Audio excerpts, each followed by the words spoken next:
That's correct. Okay, and Kurt, what did you? 2.4 financials.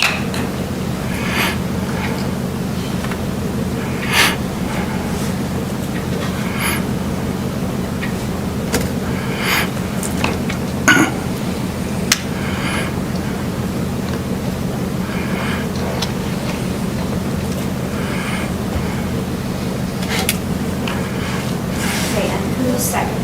I did. Sorry, Megan.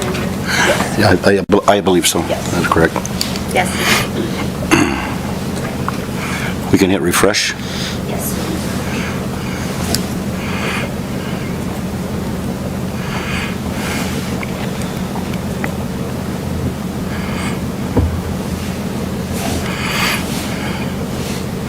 Okay.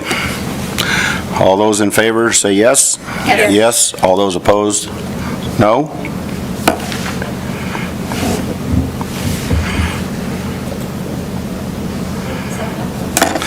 Passes 7-0. Next up is recognitions. Mr. Wilson?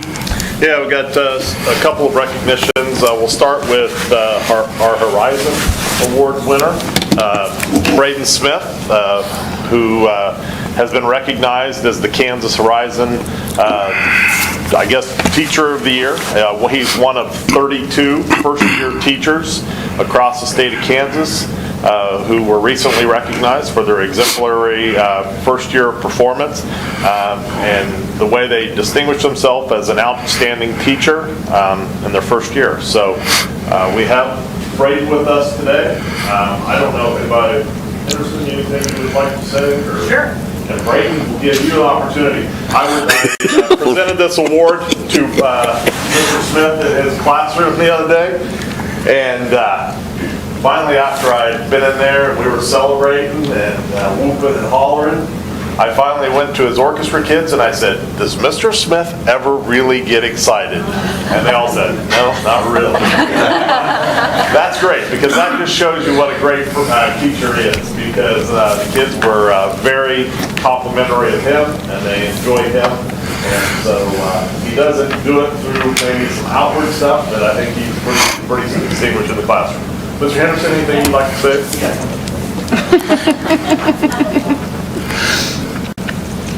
A little bit, there's a lot with him, but he does a fantastic job, and we are very, very, very blessed in our district to have him here doing the great work that he is. And so if you have not had a chance to watch his orchestra, see what they're doing, whether we are now putting together a full symphonic orchestra, which means all the wind players along with all the strings, he just continues to add things that are really, really neat, that set us apart. So we are lucky to have him and glad that he got this, and very, very well deserving.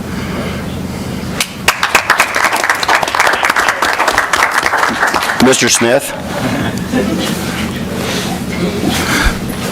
Every first-year teacher just dreams about getting to speak before the school board. I imagine. Congratulations. Thank you. Sorry, Mr. Smith, I'm so sorry. I'm so sorry. I just wanted to say, coming from a former, we were called Orca Dorks, so coming from a former Orca Dork, I would just like to say, it speaks a lot to get this award as a first-year teacher, and it's really important when students have a relationship with their teachers, especially the relationship with a music teacher is just different. So congratulations, and keep doing the good work. Thank you. Good. You see what I mean? That'd be the last thing I wanted to do. Sorry. Okay, our next recognition, and this gal will speak a little, probably say a few more words. We are very honored to be able to recognize Lindy McDaniel, who was recently named the 2025 KAESA Special Education Administrator of the Year. You guys know Lindy. She is a phenomenal person who works specifically with our students at Westside. She also does some things across the district for our special ed. We are very blessed to have Lindy in that role, as she has really transitioned the Westside program into a very strong program, and it really takes care of kids. I call her the the kid whisperer because she is able to really reach kids in a very unique way. She likes to think of herself as a unicorn because there's probably no one out there that is quite like Lindy. She was nominated by Kyle, who is as his assistant.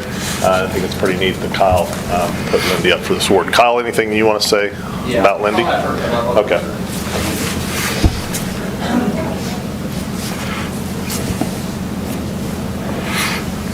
So I got to do an interview this week, or at the end of last week, for a video package. It's going to be a part of the award that's given to Lindy next week at the Casey Conference.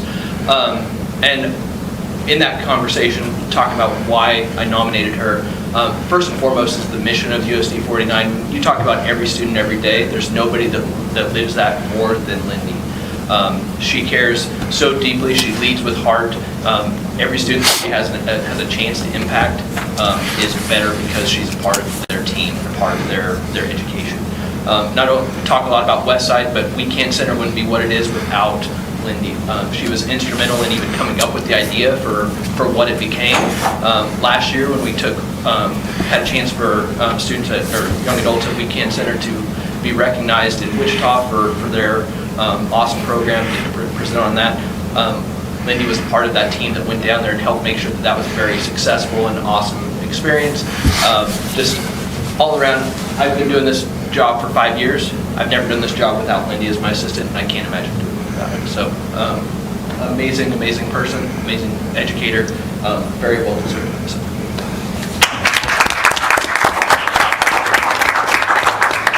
You gonna pull the Mr. Smith? I got nothing. I mean, I'm just blessed to have worked in this district for quite a long time. I don't know if you as a board know this, but I used to work for the State Department and help kids with significant needs.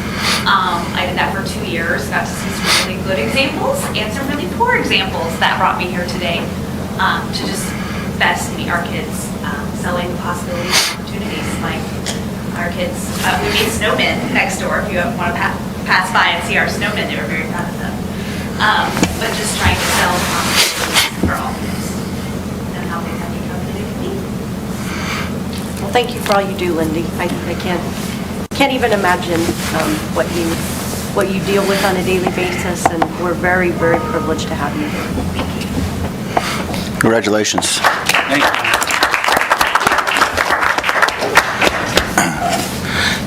Next up is public comment. Is there anybody wanting to speak? Okay, we'll move on into district communications. Superintendent report. Yeah, Hayes High, just an update on the bond, the new building coming. Things are progressing. Of course, we've had some weather, but primarily the building is, I would say, 70% closed in, and so it's really progressing along nicely. Of course, you'll see the pictures that are included in your packet. One of the cool things is they've started putting in some of the windows along the front, and we'll probably be putting in windows along the back as the curve along the bridge there, and so we're excited about that. We'll start some work on the stadium here this week, I believe, is the plans. So that will all start coming together fairly fast here as they start doing dirt work and also start erecting the grandstand starting this week. We also have O'Laughlin just finalized last week the groundbreaking ceremony.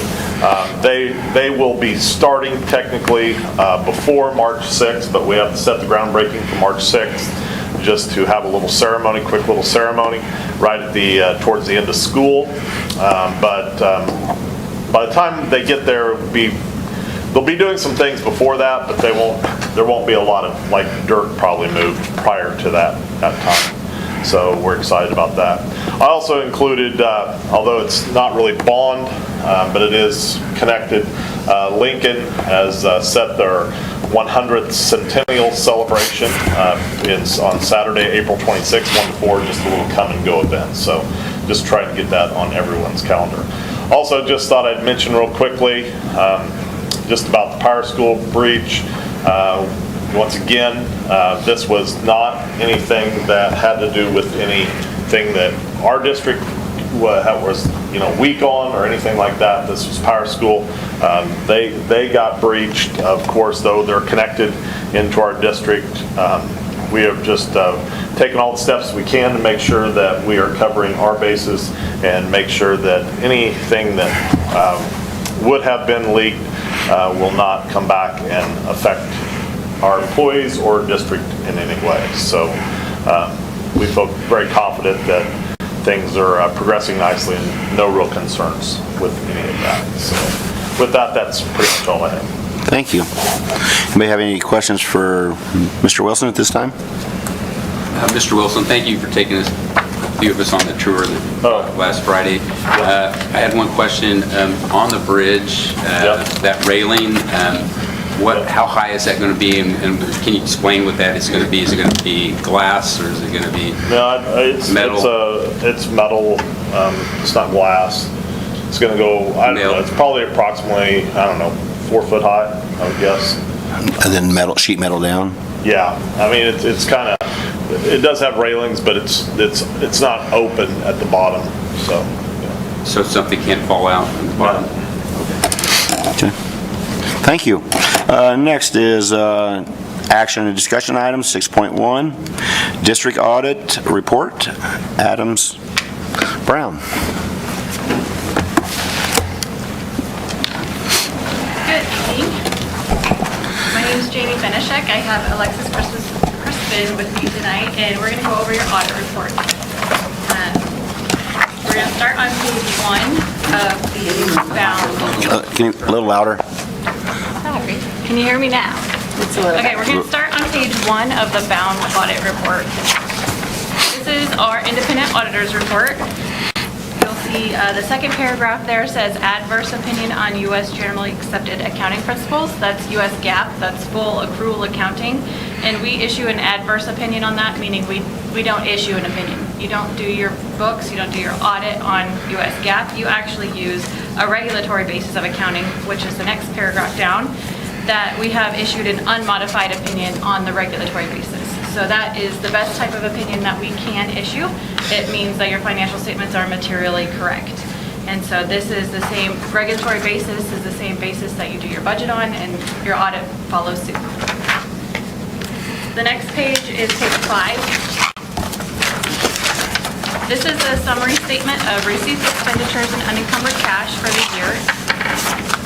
On the left side, the beginning unencumbered cash, the total was $134 million. Then we had some canceled encumbrances. We add in the receipts, subtract your expenditures, and then you get to an ending unencumbered cash balance of $32,816,000. And then your ending cash balance all the way on the right side, you'll see it's $128,997,000. So the one fund that I will point out is the federal funds fund. It's about 5 from the bottom. The ending cash was $490,000 in the negative, and this is perfectly fine for this fund to be negative. That fund operates on a reimbursement basis, so you have to spend the money first and then get reimbursed at a later date. And so that money would have been reimbursed in July or August. And does that come from the state? It comes from state and federal sources. And is that specifically special education funding? No, this would be other federal A funds. lot of lunch. Head Start, Okay. the ESSER funds, things Okay. like that. Thank you. The next page is page 6, and that is the notes to the financial statement. These are required financial footnotes to supplement the financial statement that we just went over. There's nothing unusual or noteworthy in them. We like to joke that they are good reading material, though, so if you do read through them and have good reading material for bedtime, I should say. If you do have questions after you read through them, we're more than happy to answer them, but they are pretty much the same as last year. Page 14 is the debt summary. It shows the outstanding debt of the district, so your GO bond.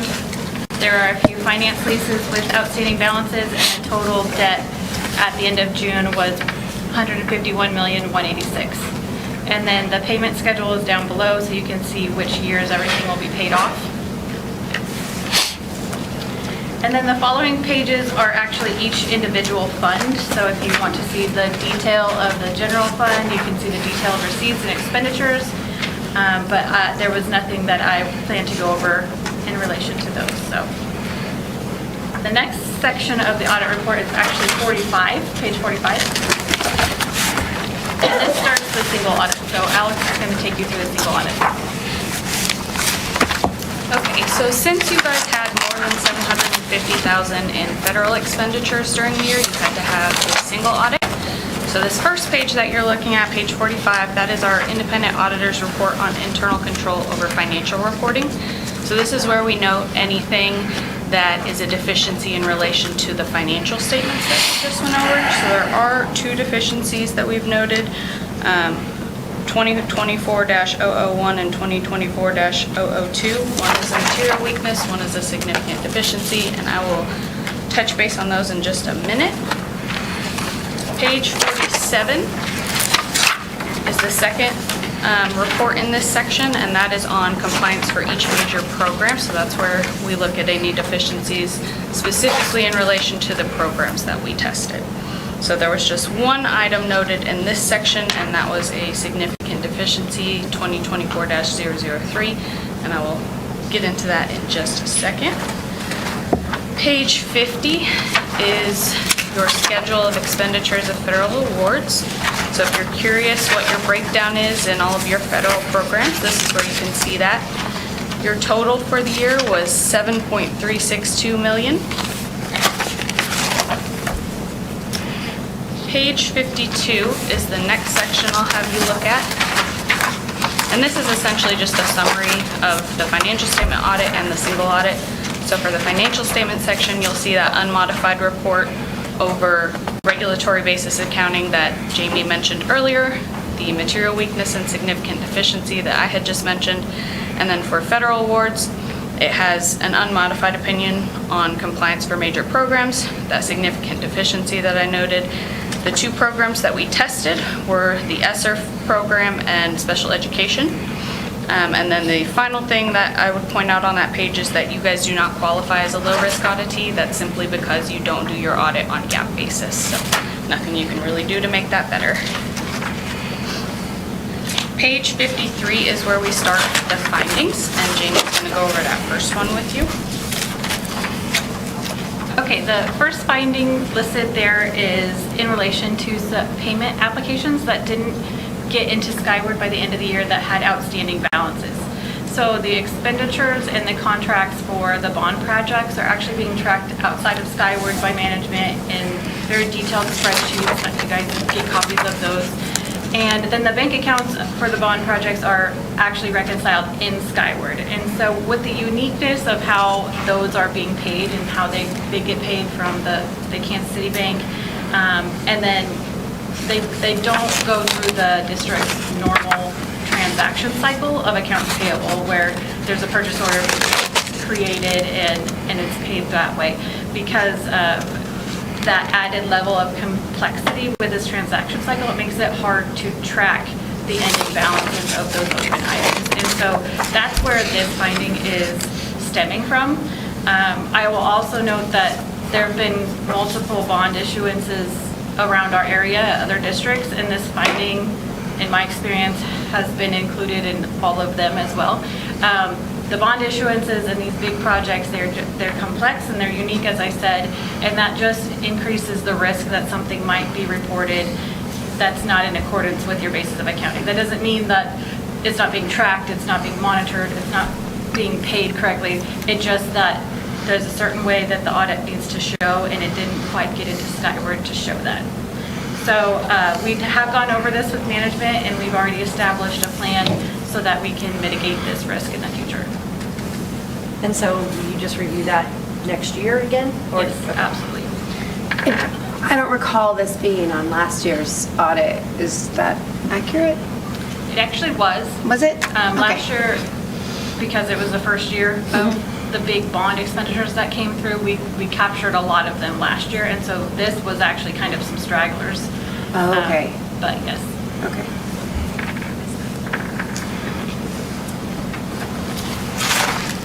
(2024-002) is another significant deficiency over financial reporting, and this is in relation to how substitute transactions get allocated between different cost centers, grant programs, funds, however you want to call it. There were some issues, especially pertaining to how Skyward was doing that allocation, so they ended up having to put in a ticket and try and get that allocation process the way that Skyward was getting the percentages fixed to different places corrected. So that patch has been implemented, and they have been testing some substitute transactions to try and make sure that it's doing everything the way that it's supposed to be, but we just recommend to keep an eye on it. That third finding is over the compliance section, and this is in relation to the special education program. Each year, you guys have to submit a maintenance of effort calculation to the state, and essentially you're just reporting some different expenses and numbers and things like that, and then they do the actual calculations themselves to make sure you're in compliance. There were just a few numbers reported that were just slightly off from what I was seeing within the books, the accounting records. So in the future, we just recommend that when that is being prepared, we print out any reports that are being used to prepare it. So if there's any changes, any adjustments to the records, we can follow that through and see why and how it's happening. When you say like small amounts or like Yeah, they're dollars or trivial. like not like thousands of dollars, like I believe most of them were under, sorry, not most. I believe all of them were under $2,000. A couple were like maybe a couple $100s off. They were nothing that I think would have impacted the state's calculation or determination. It's just we want to be able to see why they were different in the future. That is the end of the single audit section. I will let Jamie cover that letter. Can I ask a question before on this? So the first one, 2024-01 and 02 are linked to Skyward. They had Skyward issues with things matching, correct? The first one was that just the balance in Skyward didn't match the balance that we received Okay. when we did our testing. The second one was, You were talking about a Skyward patch.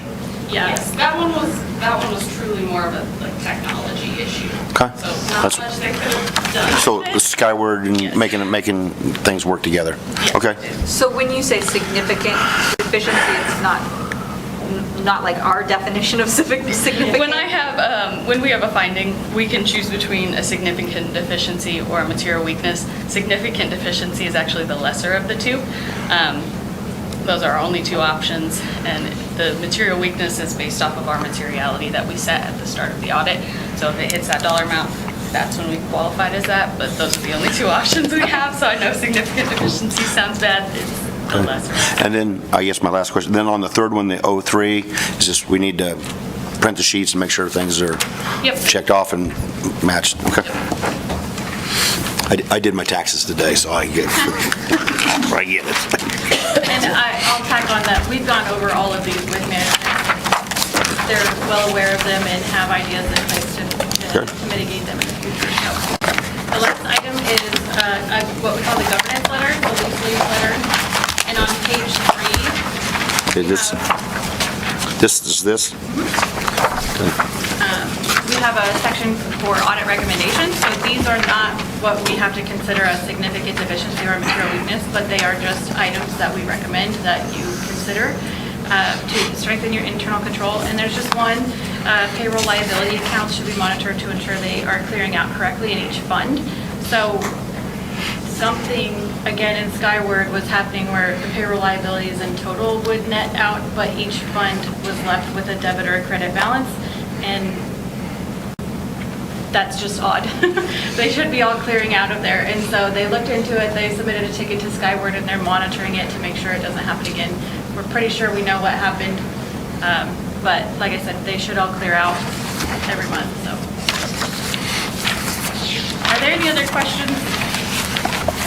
I guess it said, first one, 001, was mentioned last year's? Like, did we make corrective actions to last year? Is this something different, kind of in the same vein? Like, we fixed one problem to have a new one, or do we not quite fix it from last year? Yeah, what we suggested last year was implemented, but one just slipped through the cracks again. And so now we're gonna beef up our controls and try something new to make sure none of them get missed. Mr. President, I make a motion to approve the 23-24 audit by District Auditor Adams Brown as presented. Second. Okay. Any more questions for our guest? I do want to just take a minute and thank all of the district staff, finance department, and all of the programs that were tested in the single audit. It's a team effort for sure. They deal with lots of questions, emails back and forth, come on site, and they're always very respectful and help us get our job done. Nobody likes to be audited, but it's always a pleasant experience, so thanks. Okay. Thank you, guys. Thank you very much. We got things under control, Mr. Hip. This Skyward a bad word, or is it okay still? It truly was a programming issue. It wasn't necessarily built for the way that we were using it. Yeah. We put it in a ticket and it was immediate. Cleaned it up. Not immediate, but within a month we had it fixed. We tested it several times. That one was fine. Again, on the encumbrance piece, where we're doing all of the tracking and the budgeting outside in conjunction with Navholz, it's just a matter of trying to get all of that reflected in the accounting software, since we don't pay, as Jamie was saying, since we don't pay there, it's not something that we are used to trying to track that way, because we're on the current over here. But we've got some strategy that I think we'll get it figured out. Thank you. Anybody else? Seeing no other discussion, I shall call the vote. All those in favor say yes. Yes. Yes. All those opposed, no.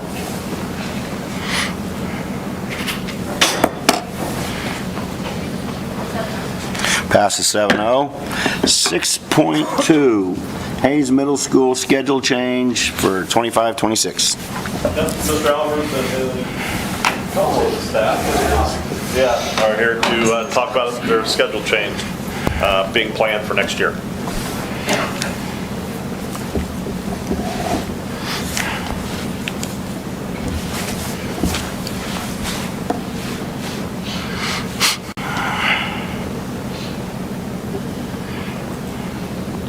Okay, well, let me set this up while it's getting ready, because this is just going to give you a little bit of highlight. But just to FYI, that as this last year, this has been going on for a while, but one of the things that we do with our schools, and every school does, is we work with teams. So by teams, I mean 6th grade, 7th grade, 8th grade.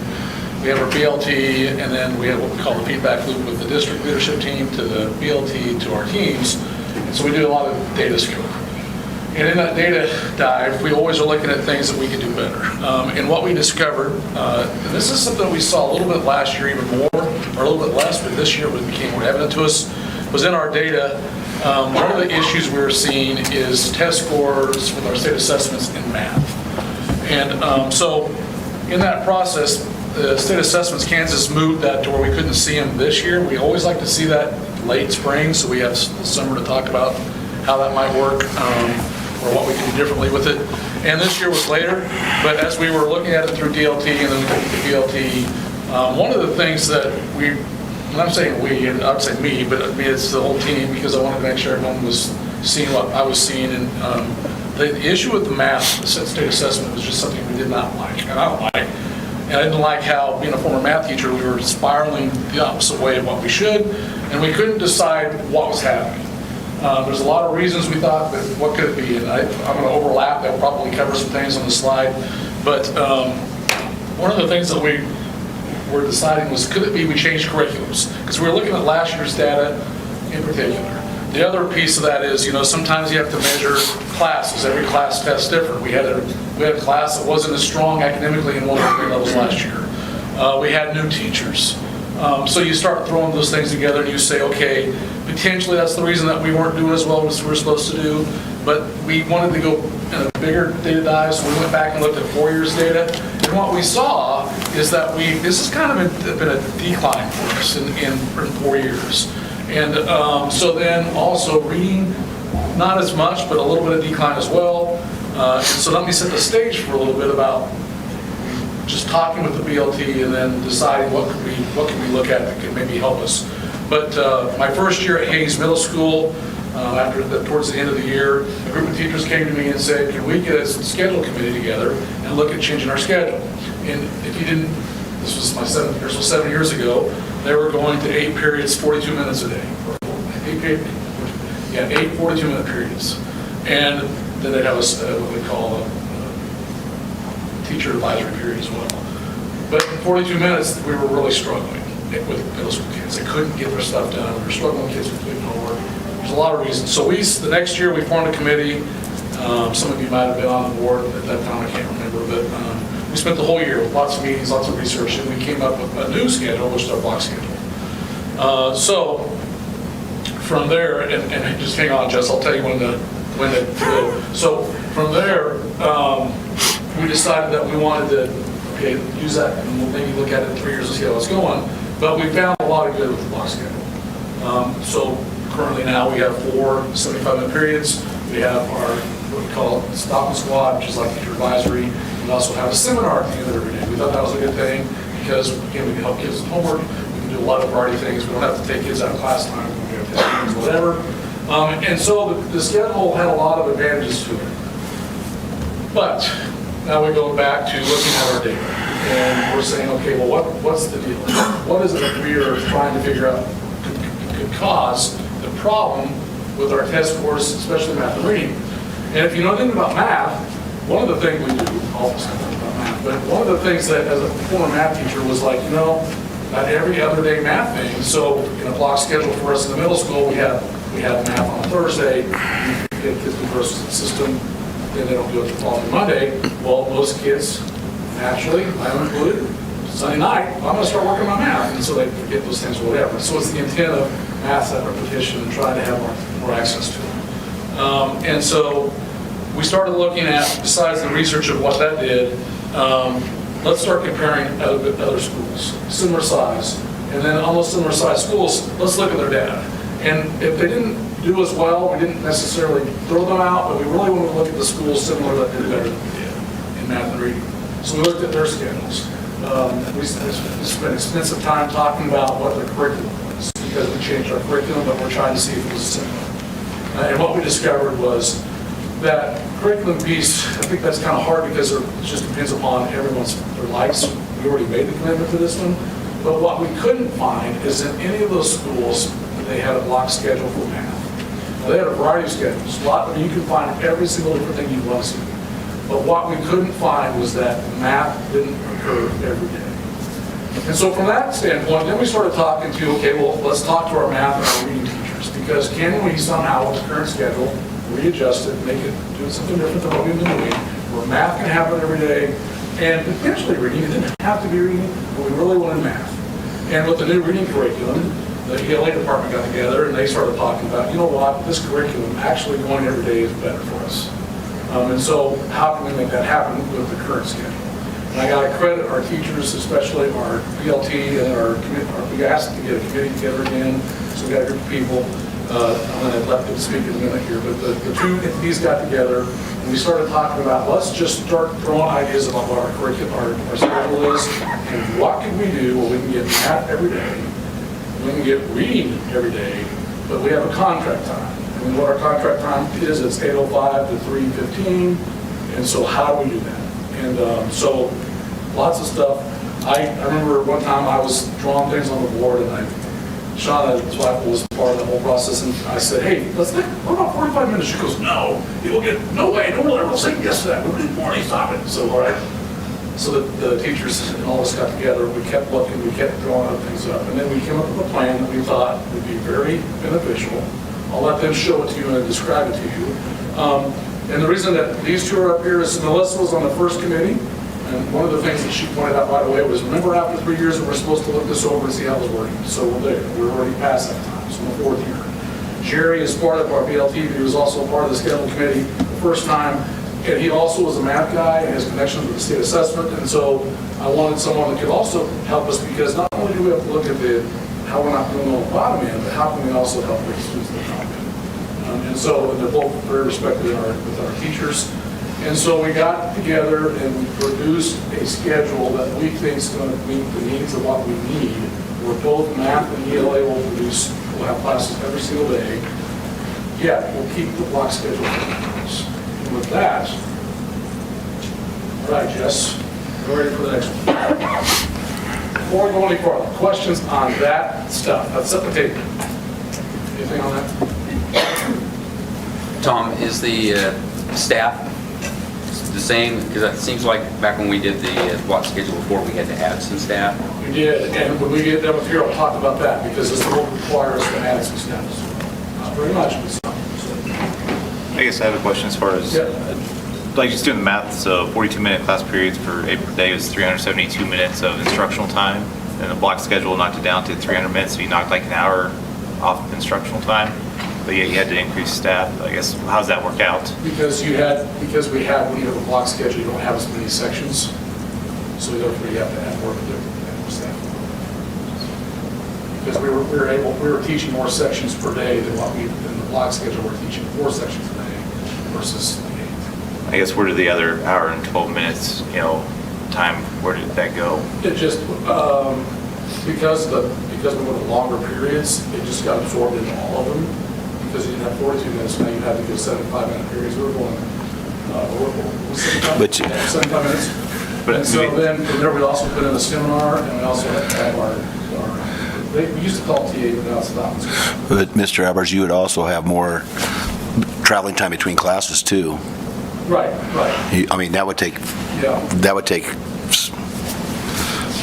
was a little bit there. Yeah. We had the 8 period a day, but the bottom line was 40 minutes just wasn't working. No, I got you. I was just trying to do the math. Did I hear you correctly? It just 75 minutes classes times 4 of them per day is the block schedule? Okay. And then squad and a seminar, they don't meet every day. Those two meet every day. Those two do. Yes, sir.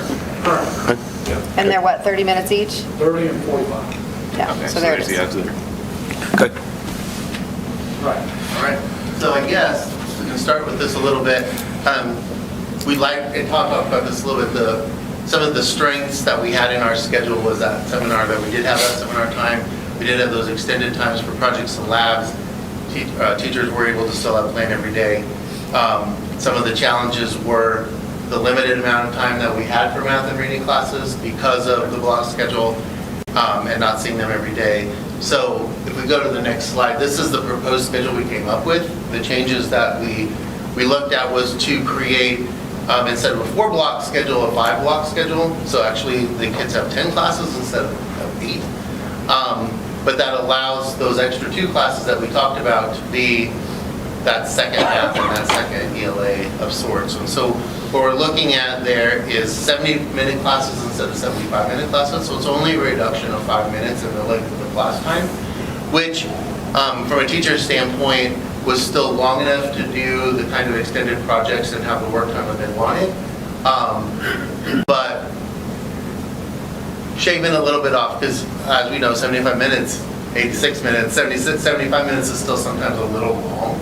So 70 seemed a pretty sweet number in looking at the actual amount of in-class time before kids change settings. So we looked at that. We have still the Maroon and Gold alternating schedule for next year with those classes too. And then we have squad, which you'll notice the difference is that there is not a seminar time built into the schedule, like eating part of our day every day. It will be one of those rotating blocks. So the kids would still have a seminar, but it would just be every other day. We felt like that was appropriate use of time because the kids who use it, and the kids who don't. And so this allowed us to kind of have that process in place to still provide them with seminar time that could be a little bit more structured by the classroom teachers. So again, kind of that rundown, 5 classes a day, no seminar, but we're going to explain that when we show you some sample schedules. Class periods are a tiny bit shorter, and the start time is reflective of our change with Pace High's schedule. So I'm going to turn it over to Melissa. Okay, so this is a sample student schedule. I think this is a 7th grade student. And you can see how, like, their second period is math on both days. So I know it says math A, math B, but it would be the same class, same classmates, same teacher, every day. And then skip down to ELA, which for this student is 4th hour. Same thing. They would have ELA every day, same teacher, same everything. Everything else in this schedule minus squad could be, fluid. It just depends on when we offer it. Once we get our master schedule figured out. But squad is about the only thing that is fixed in this schedule. So this kid's seminar here is 5th hour, just for example, but that could really be anywhere. It could be 1st hour, it could be just about anywhere. And that is every other day. So you can see this child has seminar 5th hour on maroon days. This reflects also that the amount of electives that they have should stay about the same as what they have right now. Like this student has multimedia, exploratory tech, PE, and then the seminar is technically not a core class either. So, do you guys have questions about this? MTSS stands for? Multi-tiered system of support. So it's like intervention, so you can do. So they're going to seminar? Or intervention time. So there's 2 different places they could go? So actually, we're going to look at doing MTSS seminars for certain students that need it, for math and for reading, but also so we're going to teach, we always teach tier 1, but in the seminar, if we have a regular seminar, if a student is struggling, we see they're struggling, we can do a little MTSS in that seminar as well as other things they can do. So we can help every kid with it. We will have specific MTSS classes, and this was just an example of where a student making MTSS. So you have a regular seminar teacher, then they might. I got it. I understand. Yep. So you say no seminar class, but that's a seminar class. I mean, am I following that right? Yeah, I mean, right now, every student has a seminar every single day. So that is a change now to this. This would be a seminar class every other day only. The time is also a big difference, which we'll cover in a second, is that right now our seminars are only 45 minutes every day at the end of the day. And so now this is 70 minutes, but every other day. So, sorry, the lingo always gets me. Right. Squad is like pride time and seminar is like GPS. Yeah. So seminar would be like homework time, squad would be like social emotional learning, things that are required for Yes, squad state. is where we do intramurals and SEL and. Yep. Okay. Team building and that kind of thing. So my other question is, I was doing some math, and this math might be off because I was doing it very quickly. We started with 40-minute class periods, right? Every day, 42. right? 42. And so on a 2-week average, would that be 400 minutes of math? Take 42 times 5. 42, so 400 and 2-week average. Oh, 2 week average. Yeah. So 420 That's minutes? Times 10. No, 2 week average. Because you're on the first schedule or this? The original. So we started It'd be with every 420. day, 42 Yeah. minutes. So 2-week average was 420 minutes of math.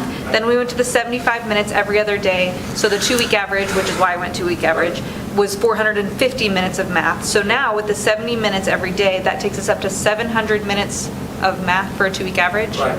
Excellent. Right. I love it.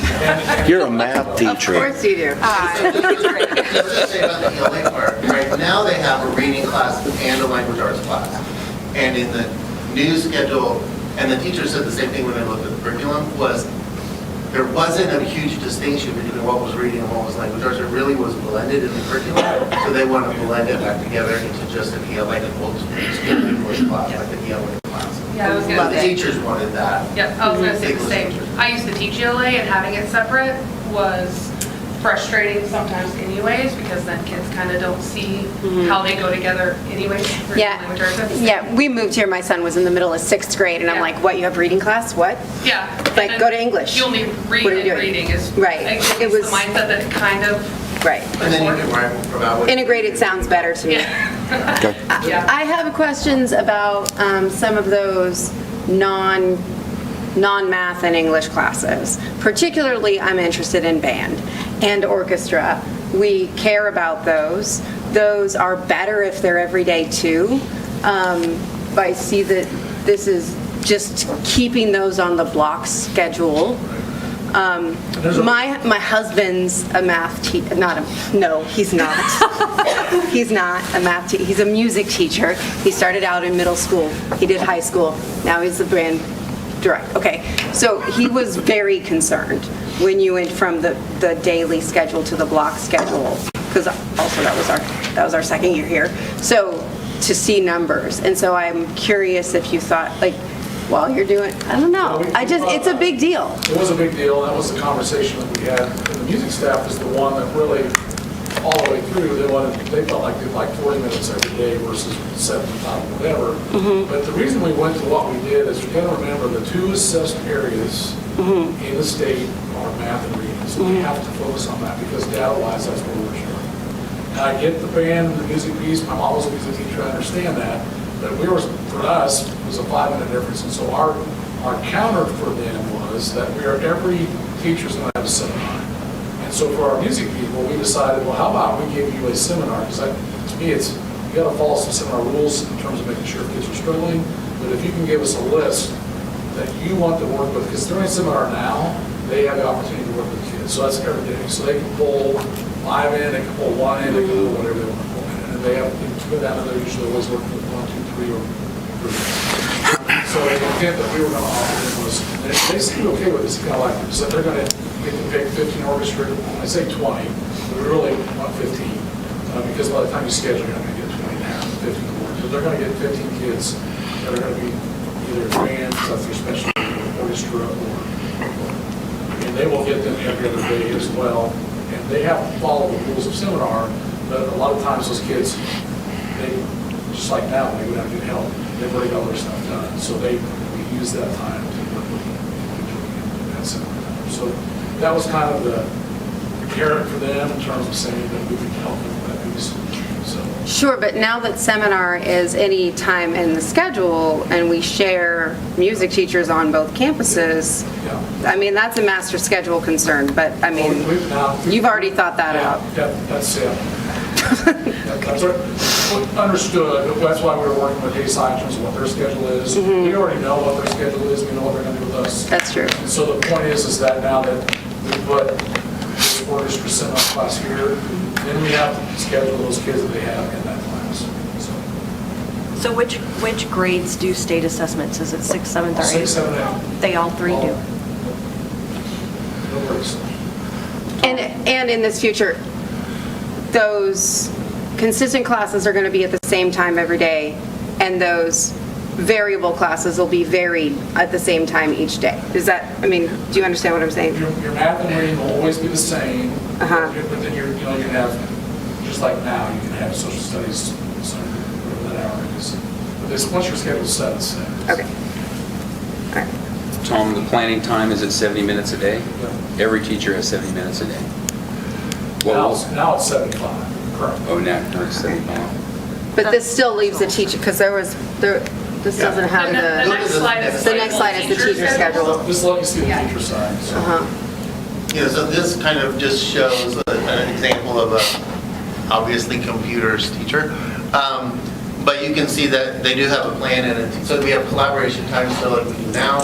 Again, it's 70 instead of 75, but still that every other planning period is still that built-in PLC time for collaboration with your grade level folks to talk about kids, talk about curriculum, talk about learning intentions, teacher clarity, all of the kind of things that we've been learning about, and looking at the data that we use our team time for. So that would still be in there. You can see that the teachers have a seminar as well assigned to them, whether it's MTSS or a regular seminar.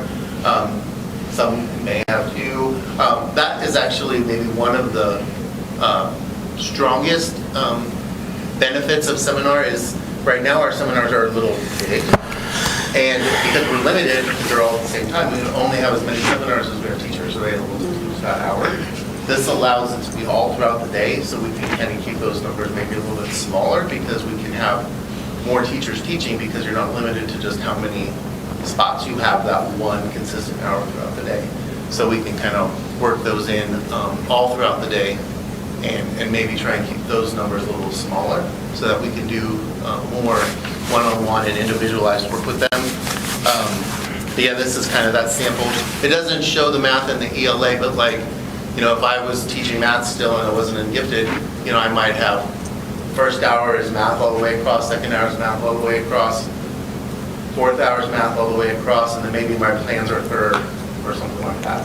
But you would have those consistent bands all the way through for math or ELA. So the number of preps a teacher will have? It's going to be a 4 or little 5 bit or? more potentially, but I'm going to be guessing it's just another section of the same content. And specifically for math and ELA, those doubled classes that way, you have the same kids twice. It's really kind of a wash in the fact that you don't necessarily more kids, you just have them spread out over time. So for math and ELA, they'll have team plan, then team plan, and it'll be like that the same hour the whole time? Most likely, yeah. It has to be because they're teaching the same class. Right. The advantage, though, in mathematics-wise, is we're going to get to know those kids really well as a teacher. The teacher and the kids are going to know you.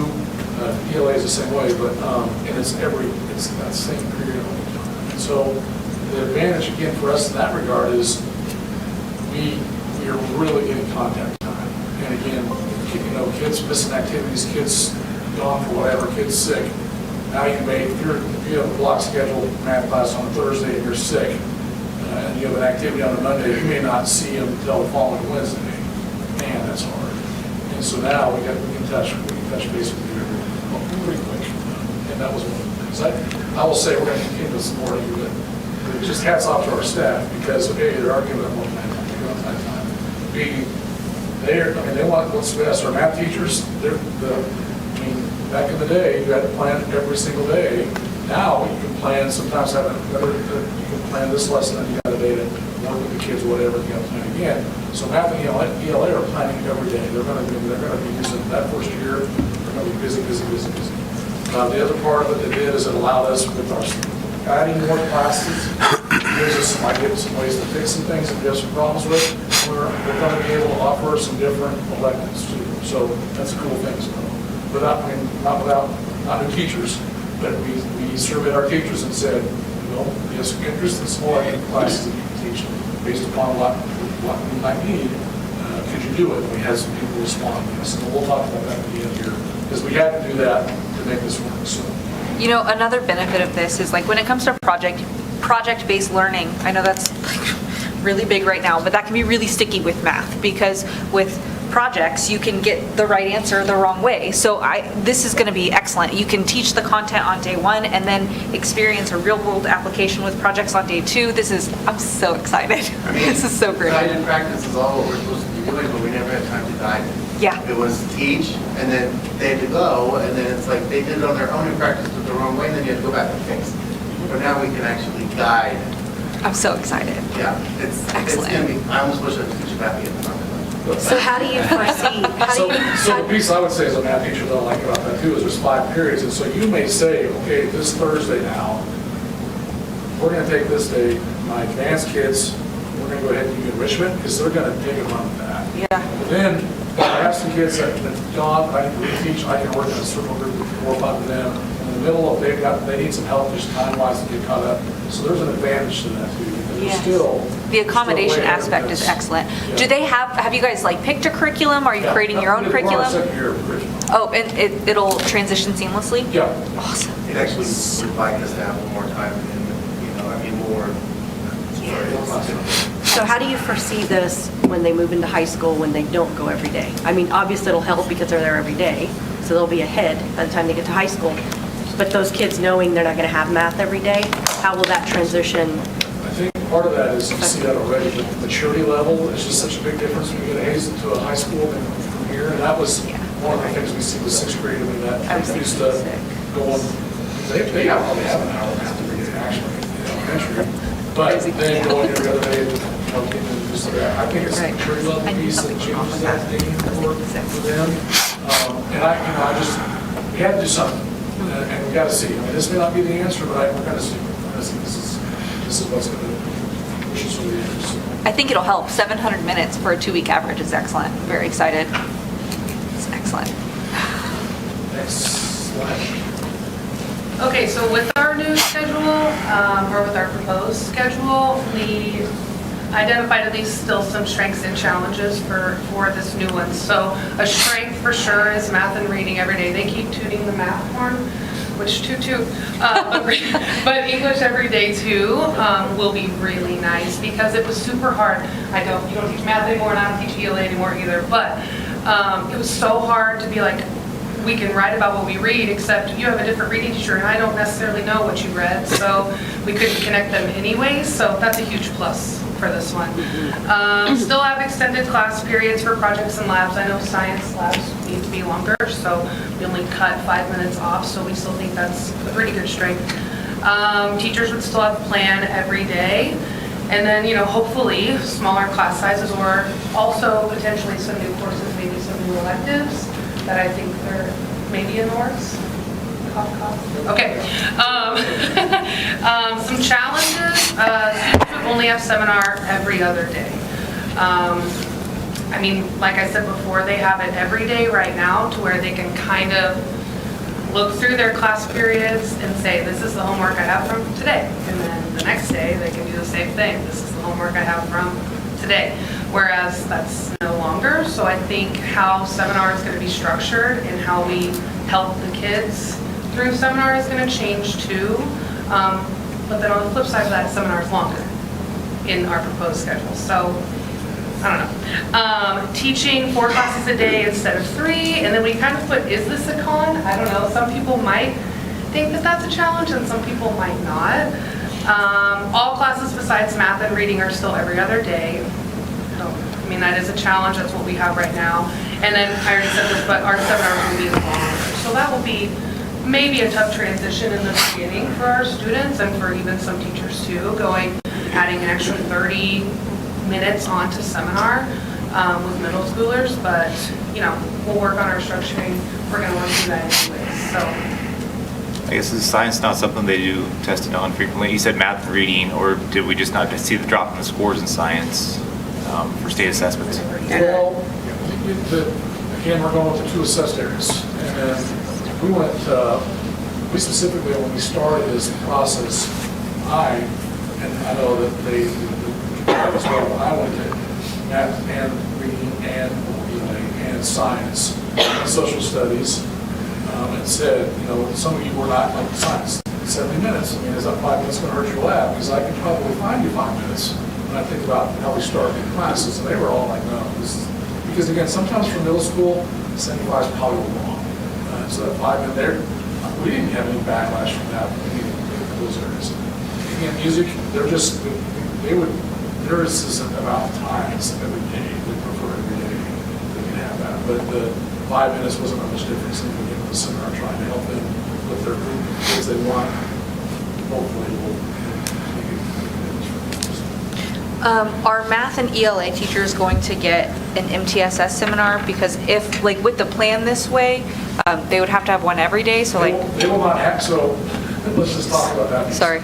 So you're getting right into so to do this, how's it going to happen? Because in math, if you think about how we're doing math right now, I teach 3 math classes today, and I teach 3 different math classes tomorrow. 3 different. But now I'm teaching these 3, which are the same 3. So I'm 3 classes behind. So what means that we've actually, we're losing, we have to double our math sections. Part of the way to do that is we're adding another class, so that gets us some of that. And then the other part of it is that we can't meet it, so we need 2 more math teachers. I'll get to that in a second, and how we're going to try to do that. But the piece of that puzzle for us was that we had to figure out how we could make it work with what the schedule's going to offer us, and then knowing that that's going to be an issue because they're, same with ELA, except for ELA, because we teach reading and ELA, that was a wash. And in fact, because we're adding 5 classes, we have room with them to take over some of those other elective areas. So I might as well just throw that piece out. We have a teacher who is certified in math, went through better practice and teach 6 and 8. She already had because of the teaching. 6, but she wanted to teach 6 through 8. So we could take other teachers who would be willing to teach the elective classes she was teaching, but she wants to teach math. So we can transition her into that one math position. We still need that one. The other piece of that puzzle is you start looking at all the information with what we're doing with SPED and our resource math class and team teaching. It's going to require us one more resource. So those are the 2 positions that it's going to create. Does that make sense? Yeah, I was just curious on like, let's say M and G5, would a math teacher have MTSS and seminar, or are you just saying the seminar is for non-math ELA teachers? Glad that that's where I was going. Because of the fact that we know we needed to double our math teachers, no teacher would teach us the math. Got it. Okay. We had to use them four times every day. Got it. That made it doable for us to be able to. So repeating that again, no math teacher has a seminar. They have squad, but not seminar. I understand that. No, I don't think so. Okay. Because they're teaching another But class. we have a math teacher that is going to teach seminar. And we have other teachers that teach our MTSS math currently, and so we'll put them in MTSS seminars, and so I really think it's going to be great. I'm really excited to see how this works. So we added, when you went to the block schedule, we added 2 or 3 positions then. And our numbers gone up, or? Yeah, we added because we went from semester language arts to full year language arts, so that was a big change with that first And schedule do we change. still have students to go out for teacher aid? We do, but the other part of that will be, and that, I mean, if we didn't have that, Alan, we'd be in order. I know that's 2 or 3 teachers there. Yeah, but moving out to Hayes High, we don't have the access to Wilson, so we need more electives, which is why this schedule is nice, because we're creating some other electives we can put kids into, because we won't have the access to students. Like, for instance, Wilson, we can walk them straight across. Well, we're not going to walk kids over to ECC, and plus they don't probably need us. I'm not going to put them across that route. Yep. But, so we won't have as many opportunities to pick the other electives we're creating. That's the place. Will it be more opportunities to share teachers, to cut down staff with you and so close to the high school? Well, yes, I mean, but the thing is the sections are the sections, does that make sense? And so if there was an opening that we needed to do something with the high school, they had an opening. Of a teacher to come over to teach math or something? I don't know that I'll see any of us, I don't think we'll have any openings. It's pretty tight to do what we're doing, because we want to not cause much expense. What are your class sizes now? Average, range? Oh, gosh, I don't know. I couldn't even tell you. It depends on what you're talking about. 30, 25? We try not to go over 28. That's our goal. We have a lot, some go 29, but we try to stay at 28 if we can. Some of them, depending upon the elective, could be 15. So your pupil teacher ratio, PTR, is for your school right now is what? I know, because when you throw the SPED staff in there, it just throws those averages off so much, because, like a resource class might only have 5 days. Right. But then the other classes have 30, and so it just throws, I wouldn't really want to guess. I should know off the top of my head, 17, 18. It depends on the thing, but I'll tell you, yeah, whatever. Some hours are 28, some hours are 17. It matters what is offered that hour too. Like I know one of my classes that's offered at the same time as band is tiny, because I have so many kids that are in band. But then the next hour is gigantic, up to 28. So. What are some examples of what you're talking about for electives? We're going to have a creative writing class. Have kids that expressed interest in that. We're going to change. We have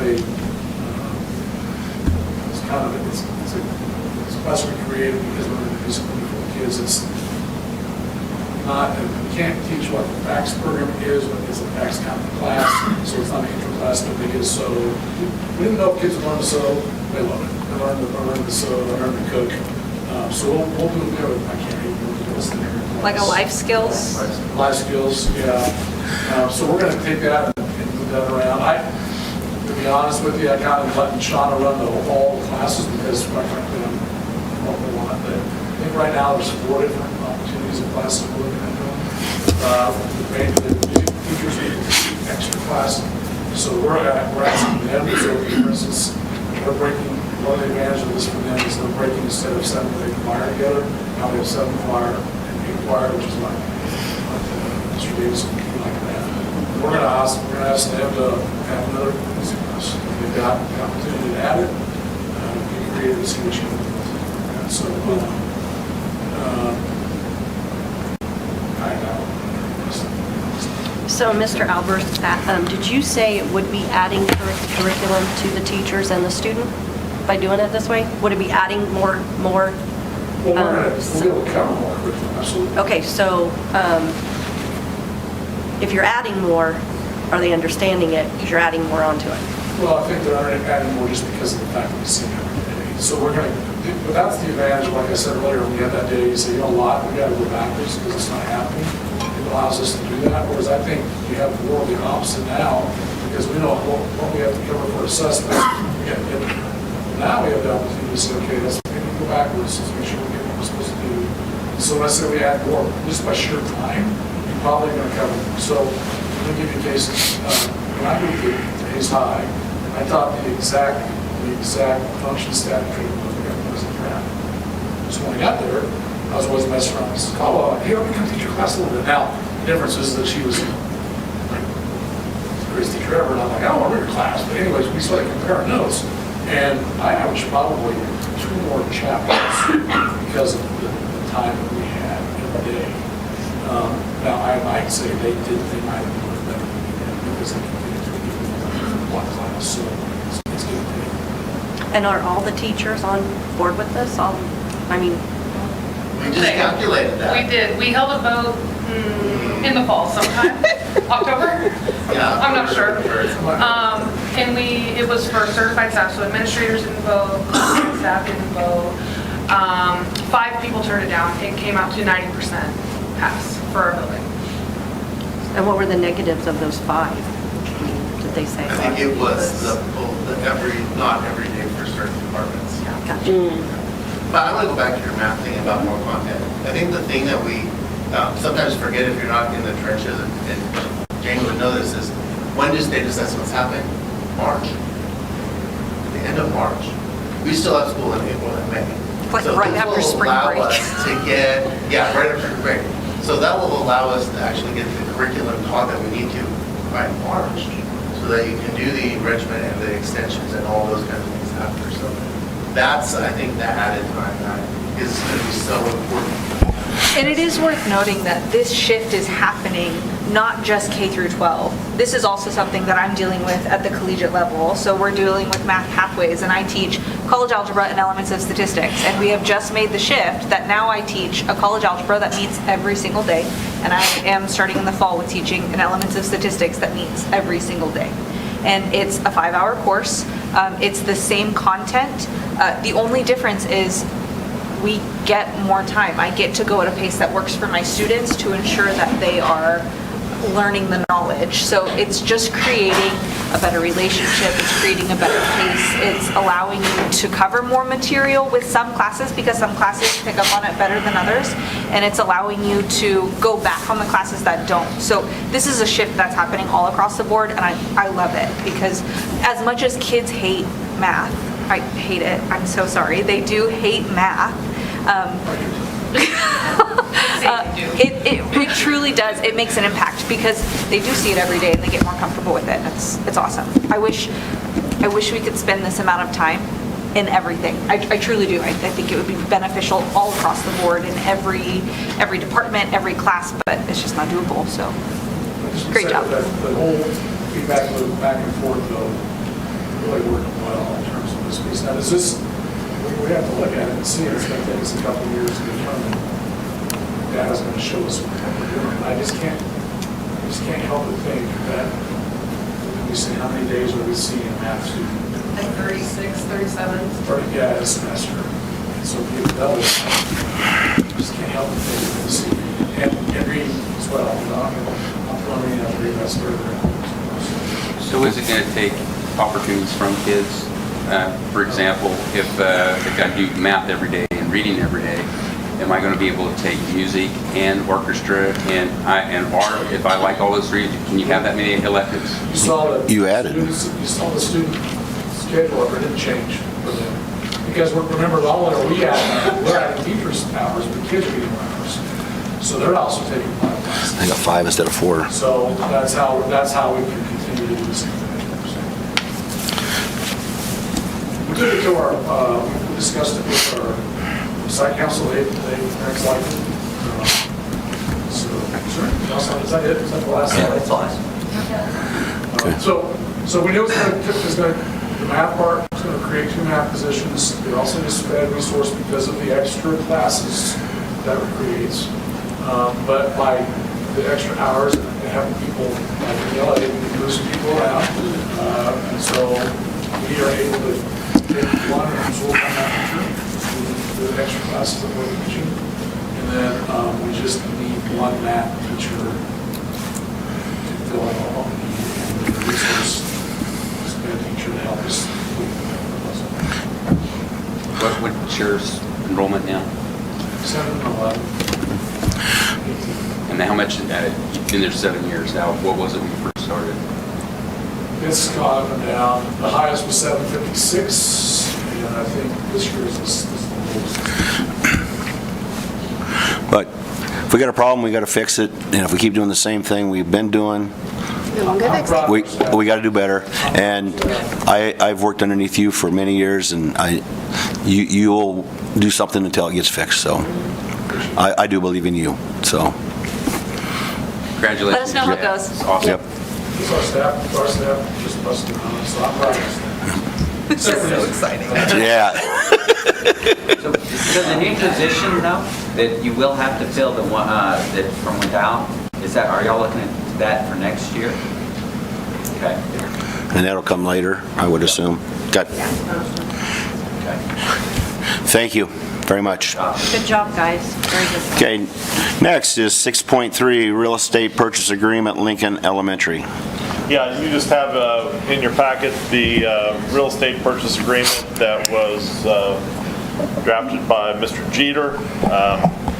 This is just before the board tonight to accept the purchase agreement for the sale of Lincoln Elementary for $850,000 to Michael Graham Investments.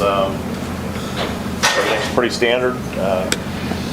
Mike has looked over the contract, is very satisfied, ready to move forward. So once you approve this, then once again that starts the 45-day notification of the legislature. Closing date's not until October 1, so we got plenty of time, but we can get that started. I might correct that real quick. We still need to do a resolution. The notice to the legislature requires a resolution, so I want the contract signed first. Okay, I'm sorry. Approved by the board, signed by the buyer. We'll come back to the board for a resolution, and then that resolution, along with a copy of the contract and whatever statutorily required, will then go to the legislature. And what's the resolution? The resolution is, what is a resolution? The statute requires that we provide notice within 30 days after the school district adopts a resolution to dispose of the building. So essentially the resolution is that we're going to sell it to the buyer, Michael Graham, his company. We didn't do that in October. What was that resolution? Well, that resolution was to, we had a resolution to close the building as a tenant center, which required a public hearing. So that was done, and then we had a hearing to accept the highest bid. And now we need to do a resolution under the statutory process to provide to the legislature to give them the opportunity to acquire the building. But first, we approve the contract. But we need to approve the contract first. Okay. Because we're not going to have a closing until September, October, we've got plenty of time. You got more, less than 45 days. Depends on what this legislature does. That's all. Yes, that's right. 3.1 was the that section I was wondering about. Well, hey, hold on. Let's not ask questions yet. Let's have a motion in a second, and then we'll get into discussion. I'll make a motion to accept the purchase agreement for the sale of Lincoln Elementary for $850,000 to Michael Graham Investments LLC. Thank you. It's been moved and seconded. You got both of those, Jess? Awesome. Discussion? Alan Park, it sounded like you had a question? Yeah, on 3.1, it talked about defects, including environmental audit. I'm sure there's asbestos in that. Is that saying that we are responsible for that, or we're not? He's buying it as is? Well, he's buying it as is. So he would have therefore the right to inspect the property upon reasonable notice to us in reasonable times. Because at the time of closing, once he provides us a check and we provide him a deed, we walk away from it. So if there's a roof leak or anything else, that's on the buyer. And we have right to any property that's inside there, any cabinets or anything like we did the other. The reason why the closing is delayed probably till September, October is because we need time after the final school day to get all of our equipment. Stuff out. Playground equipment, supplies, whatever it is, desks. I've heard bookshelves. I heard I'm hauling bookshelves. Yes. Right. And I don't think we will have any issues with Michael Graham on any of that. Now, this is Michael Graham Properties. I thought it was turned to properties. Well, What's the difference? because he's formed this company in order to buy this property. So it's not turnkey? It won't be turnkey. It'll be Michael D. Graham Investments LLC.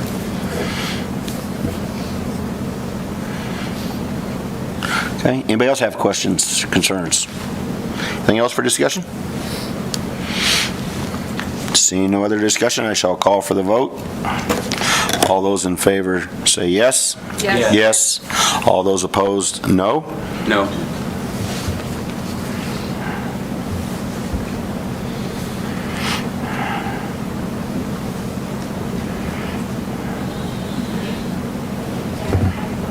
No. Didn't pop up on mine. 5-2? Passes 5-2. Next is 6.4, district level administrator contract extensions.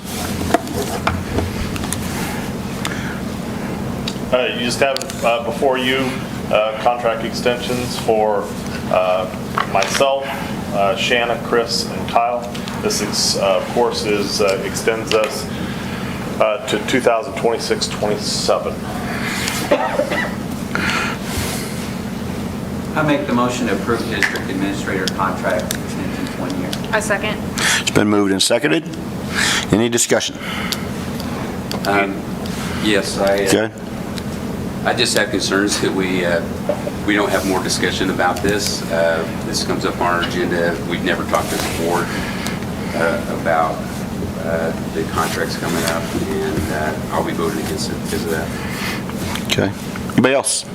Isn't this something that maybe should go into executive session and kind of discuss each person individually, like wouldn't that be covered as far as contract discussion? If we're going to discuss each and every one, it would have to be an executive session. Just to kind of get not in front of anybody else, just kind of talk about their performances. I would clarify that. You only can if you got specific administrators you want to talk about. Right, so if you... Overall, as I understand the way it sits right now, is your decision is, are we approving all of them? So that's a poly decision which must be discussed in open session. If you have a specific administrator, then you could go into executive discussion. So you have to break out to Session to discuss that specific administrator. So, Mr. Jeter, so that would mean you'd have to vote on each administrator individually? Well, not necessarily. You could ask to remove one. Okay. I got it. Okay. Well, weren't we supposed to have like your review of each individual administrator to review prior to this vote? I have included that review. Oh, that's... He included a summary.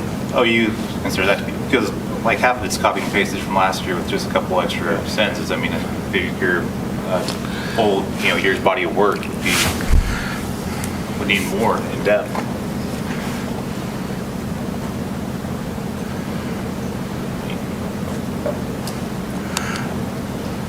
It's an extension, so we could, if there's more information, we could talk about them, or they already have a contract for next year. If we want to delay it a couple weeks, we could do that, I guess. I guess when I've contacted any one of the 3 individuals, I've gotten response immediately on a personal basis. So I have nothing further to discuss. When I've questioned things myself, whether it's face-to-face, on the phone, I have nothing to reprimand them on as far as my relationship with them. I understand. Right. And your attendance is, consistently also present at board meetings where you also provide us with information. I have no reason to ask any further questions of you except what I routinely ask you during those presentations, and which you so competently explain. So I feel like I have enough information to keep you from looking for another job next year, and that's very much what I'd like to ensure happens. Yes, Yeah. I don't think you're done. Yep. No, I just think that, 2 board meetings a month, on average, maybe less. There's lots that goes on behind the scenes, and maybe it's all saying how great of a job you do, but I think that having a individual discussion as far as specifics and what's good and what's bad, in private, where it's not part of the public record, would be beneficial. But I guess if we want to forego our oversight duties, then it is what it is. Well, I think we are doing our oversight duties. We have an opportunity as board members to interact with them throughout the whole year. If you haven't taken advantage of that, I'm not sure what to tell you, but all of us have had good interactions with them whenever we have questions, whenever we have anything. They provide the information we've asked. No, I agree. I don't have anything bad, but rubber stamping things is kind of not my style. I'd also like to, I'm sorry, you said we were... I would also like to say, I guess I have more faith in Ron that if he did have a problem with those 3, that he would come to us too, that, hey, there's an issue, so. Right. And that he never has. Anything new? Anything new? Well, the other thing is Does you have something new? I do. is that we have not completed the evaluation of our process for our evaluation, so we're doing this before we have that completed. Okay. So my other, reminder or point is that Ron is the person who reports directly to us, and he has asked for his team to be, for their contract to be extended individually. So he hires them, not us, we don't. So I think that's really an important point as well. Okay.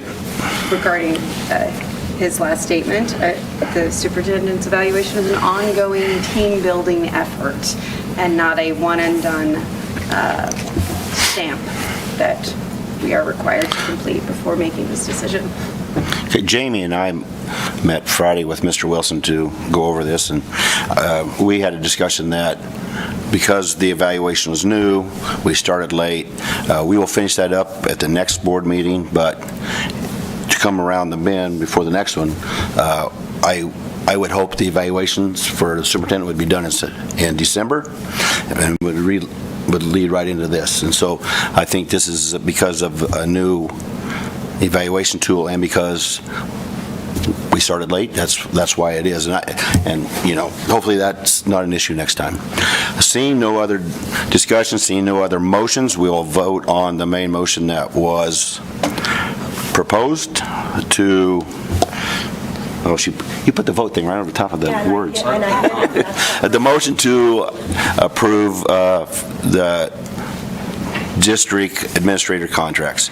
All those in favor say yes. Yes. All those opposed say no. No. And mine came up abstain because I was just scrolling my thing. If you scroll to the top, you can change it. Like, it doesn't show. Go like this. Oh, there, okay. You got them all, Jess? Okay. So Ruth keeps saying abstain. Now I changed it. Are you changing it, Ruth? It passes 5-2. Okay. Ruth, you're a yes? Yes. Passes 5-2. Next on our, come on little machine. Next up is 6.5, KASB, recommended board policies, second read. Yeah, you just have in front of you the policies that we shared a while back. we can talk to you any specific policies should you want more information. I do want to acknowledge that the bottom two, JGFGAA, which is stock supply of emergency medication, and JGFGBA, which is student self-administration of medications. After consulting with Jessica Rowe, who's our district head nurse, about those two policies, wanted to make sure she was on board. We're not recommending that the board approve those policies this evening. She just feels that specifically the stock supply of emergency medication, as she indicated, epinephrine is kind of expensive, and it does have an expiration date, and so doesn't really feel like that would be probably in our best interest. In addition, the albuterol is already being supplied by families if they need to have one available in the office. And they do carry them as well. And also the policy on student self-administration of medication. She just really felt like by removing the parent guardian's signature or written communication with the school about being able to carry that medication, she feels like just takes a kind of a step out of the process that we currently have that's working really well, and also keeps everybody in the loop about what's going on with that student. So she is recommending, and I'm giving you that recommendation that we don't approve those two policies at the bottom. Otherwise, all the other policies are as is. Do you think her concerns would be mitigated if in the first one, if we change the word to may develop a stock of some of this like in the future we may do this, and if we do so, then the stock will be maintained, or do you just think it just isn't necessary? Yeah, she just didn't really feel, I mean, one of the things that she indicated is epinephrine is... It expires quickly. $321 on Friday with a shelf life of 1.5 years. That is not long enough for it to be practical. Yeah. But Dr. Yarmer would know more than, but I had to buy one. Plus, we have to be able to get to it quickly, and a kid is like all over the place. Who knows? So families usually do supply those should a student be at risk. Right. Mr. President, I make the motion to approve the recommended KASB policy updates excluding JGFGAA and JGFGBA. I second. It's been moved and seconded. Any more discussion? Yeah, I've got some I'd just like to talk about, I guess, as far as the medication stock. Did you guys look into the cost of what we can get it for as a district? I think there, yes, I know Jessica has talked. I think as far as specifics, she would have to probably be here to answer specific questions. I don't think I can probably answer. I did have conversations with her, but I don't know if I... Well, as far as like medications, there's just very few things that are, immediate life-threatening stuff. Albuterol is kind of secondary, but epinephrine, EpiPens would be one that could potentially be life-saving, kind of like an AED and stuff in buildings. I asked one of our pharmacists on GoodRx, the cost was like $190 for a 2-pack, so it'd be like $90 per pen. I didn't actually go in and look at, pharmacy costs, but I see some benefit to that one. Albuterol, not so much. Heck, you can treat asthma with EpiPen and basically get yourself out of a bad situation all the way around. A lot of the other stuff is kind of, not that important, but I guess if we're going to have something present in schools, I think that the EpiPen would be a fairly low cost potential return on investment. We can always, I can bring her to the meeting and have her talk. These are recommendations of KSB, correct? And aren't they usually done through state statute? That's why we get them? No, not necessarily. A lot of their recommendations are based on change of federal. There was some legislation about being able to stock medication, and also legislation about having a plan in place concerning epinephrine and albuterol. So by not having these policies, we won't be in violation Yeah, I of mean, state we statute? won't be in violation. We're still allowing it in the school. We're not saying they can't bring it to the school. We're just saying we're not going to, provide that. This would be kind of an unfunded mandate in a sense. Where we Okay, well, let's let Dr. Yarmer finish. So, No, I just, we kind of talked about students and finances and stuff, and it is a fairly expensive medication for some families, that might not be, because between filling your EpiPen script and something else, if we had just one on for each campus, I think that would be reasonable, because some people, might be financially hindering to get one pen that you need at home, let alone two, to where you have one at school and one at home. But, I mean, just my thoughts on that one. I guess I do have questions about other changes. Okay, can we, any more about, let's just talk about these first, and then we'll go back. Anybody else about the medical too? Well, and I guess my question. Yeah, yes or no? Like Rob said, yeah. Okay. The law part of it, if we would provide it, how would we be covered? I mean, would we be protected by her saying no, like not now? Bill? Or- That's an impossible question to answer because it would be determined on the facts and circumstances around any situation. So like if a student had no idea they had an allergy and we didn't have an EpiPen to provide, would we be liable? Again, that's I know. difficult to answer. It depends on who's in that court. My off-the-cuff remark would be no. I mean, we're not in the business to provide medical treatment in the first place. And secondly, we certainly can't be held strictly liable for any incident that would happen to any child at any time. Now, there could be circumstances where we are negligent, but again, you'd have to look at the facts and circumstances of that particular incident. Mr. Wilson, so if we vote not to include these two, which is the proposal, and we wanted them back, we could re-establish them after we hear from Jessica, correct? Yeah, we can bring them back. Okay. And if you do approve them tonight, it just means that we will. I understand. Yeah. But the motion's been made not to. Okay. All right. Anybody else about those two? All right. Dr. Yarmer, sorry. Your next one. I guess CD, CG, and CGI kind of all goes in, talks about similar stuff. CD just basically removes the policy that all administrators employed by the district are responsible for following board approved policies. I guess I don't see why that'd be something you want to remove. I mean, Well, they didn't necessarily remove it, they added it. They just removed that policy and then linked it to the next policy, which is CG, I believe. CG. I don't see where it was at.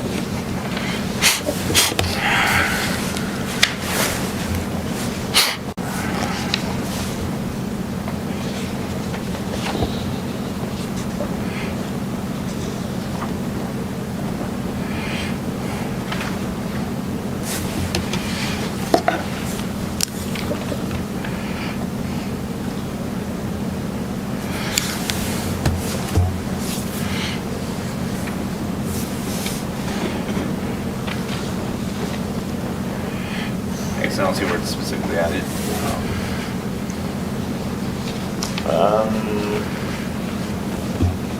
It says within the limits of policy in terms of the job description. So it's saying, it's referring to policy, saying that you have to follow policy and do your job. So it's just, and whereas the previous policy just says anyone who is hired in an administrative role has to follow the board's policies. It's kind of. And then under the section of administrative personnel, it says qualifications and duties, recruitment, assignment, and that was added. Yeah. Do you see that section? It's That's what I'm talking about. CG, Derek. So it's hard to see because this isn't red. Everything starting from qualifications was added. So actually a lot more description.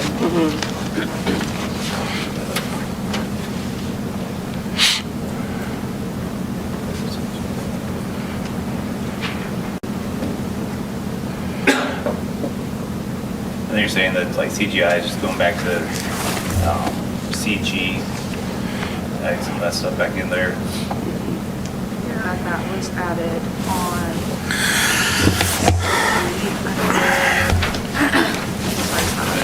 Evaluation administration. And these are just directly from the KSB as far as recommendations.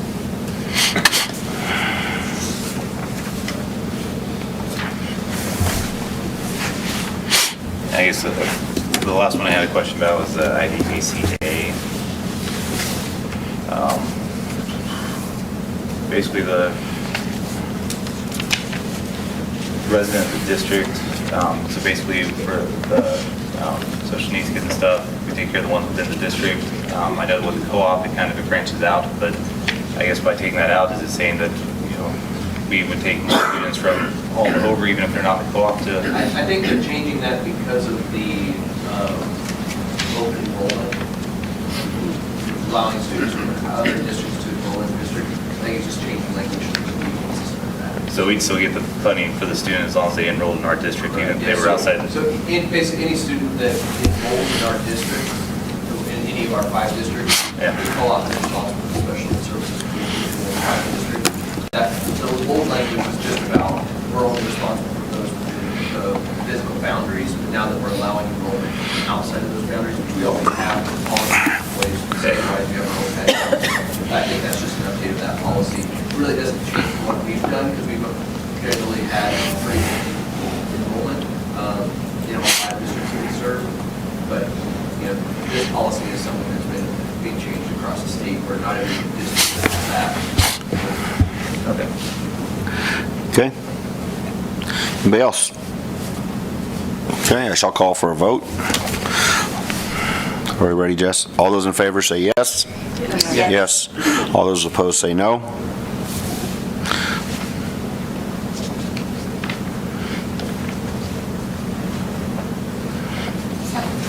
Passes 7-0.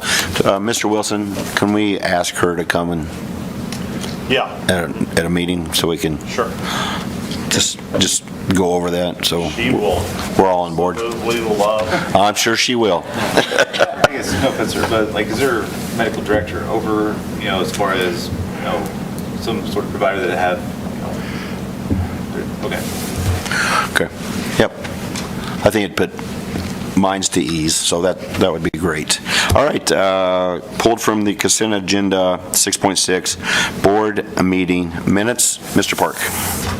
I just think there were some things that are deleted. If you look at the minutes, there's a lot of good information about the football team, superintendent's report, information that listed the meetings. And then get down to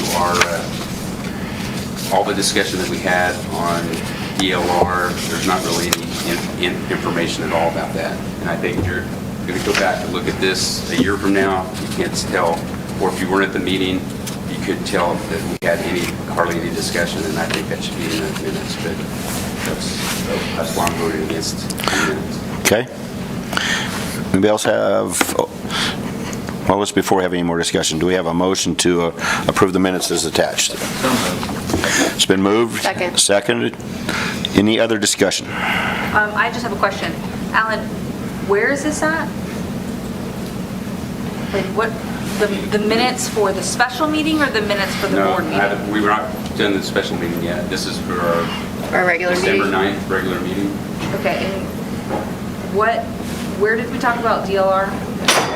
Sorry, it's been a hot minute ago. Are you talking about action, discussion items, Hayside change order approvals? Oh, the 6-1? 6-1. It says motion could be. And then it says motion to table orders, 228,000, that right underneath it, and it failed. That's where we. Okay. Yeah.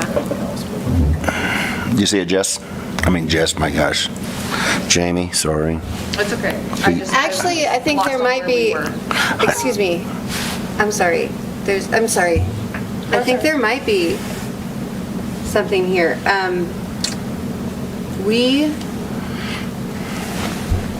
Oh, no. No, okay, sorry. I was like, wait, there was a table, and there was. Because we had the special, but we had, this is correct. This is the order of what Okay. happened and what happened. Any other new discussion? Seeing no new discussion, I shall call the vote. All those in favor of approving the board meeting minutes, say yes. Yes. Yes. All those opposed, no? No.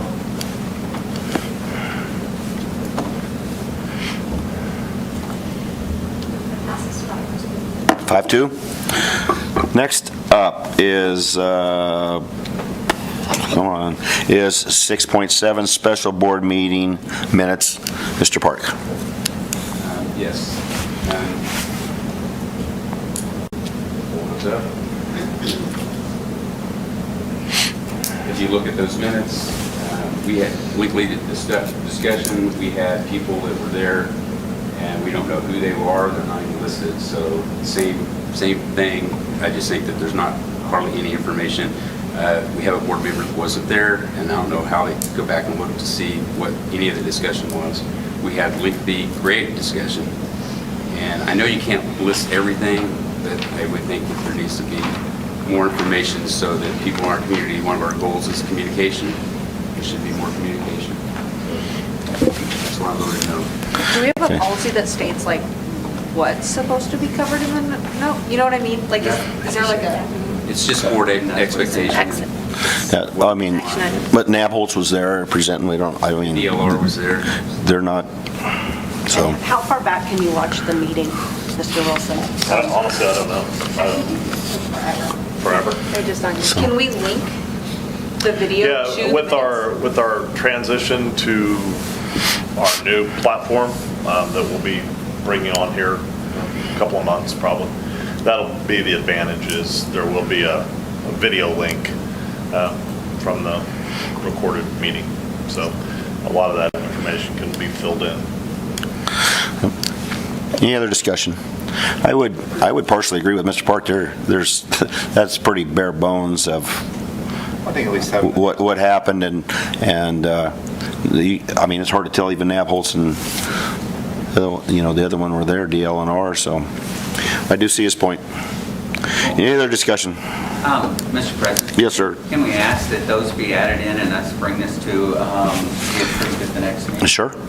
You don't necessarily need to do that as long as what do you want added? Oh, just the guests and the presentation. representatives there that present. I would like to, I would agree, Nabholz and DL&R, and I would like the names of their representatives. I think it's more than fair. It's consistent with our other minutes. Okay, with those changes, Do you want it brought back, or do you want the motion? nope, I just we're going to pass it with those. Can we approve it without having the actual things? Why can't we just table it until next meeting, until we see them and approve them? I'm listening. Approve it with a motion to add some additional items. Okay. To the minutes as Okay, go ahead. Please make the, it'll be an amendment. I amend the motion by adding. Has a motion been made?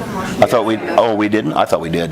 My apologies. Okay, I'm listening, Mr. Brooks. Sorry. I make the It's motion past my bedtime, evidently. to approve the special board meeting minutes as presented with the addition of the names and companies of the presenters. I second. It has been moved and seconded. Any more discussion? Seeing no more discussion, all those in favor, I'm sorry, Jess, are you up with me? All those in favor, say yes. Yes. Yes. All those opposed? No. No?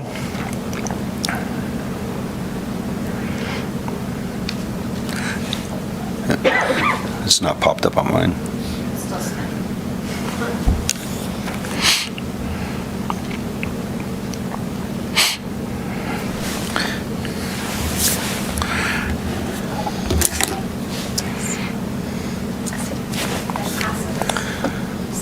Passes 6-1. Thank you very much. Okay, last but not least on the actions is 6.8 financials. I asked for that to be pulled. I do have a couple of, well, I guess I have 4 different questions. I was reading in the financial statements. One, on January 16th, 25, we received a FEMA grant. Can somebody tell me about that, please? is it for 15,000? Almost $1 million. No, that's part of the bond. Yeah. That's Right. the FEMA grant, that's for the storm shelter. So all of that gets tracked. Did it just show up, or we just get approved, or why did? We get paid, or it gets paid out quarterly. So Navels and DLR have to do pictures and show exactly what's been completed on that piece of the project. So we hadn't had anything for a little while. Because they poured the footings, and then they were at the other spots, and now that they've actually been doing work there again, then we submit it, get reimbursed quarterly, and then pay. So that's a reimbursement on an approval. Okay, thank you very much. Next on the sheet that has to deal with the Ellis County sales tax. Okay. September is blank. So we get the sales tax revenue comes to us typically right at 2 months behind. So when we get the September, what we would receive in September was actually for July sales tax. It depends. Sometimes there for a while we were getting it right before the end of the month. It's kind of switched. I think they had a software change, but now it's switched and we're getting it the first couple days of the next month. So that gap, if you would go back 2 months into last year, we had 1 month where we got roughly 600,000. Yeah, we got So June's not on there, so we don't see that. Right. Okay, that would take care of that question. Okay, then I see in November the sped co-op is blank.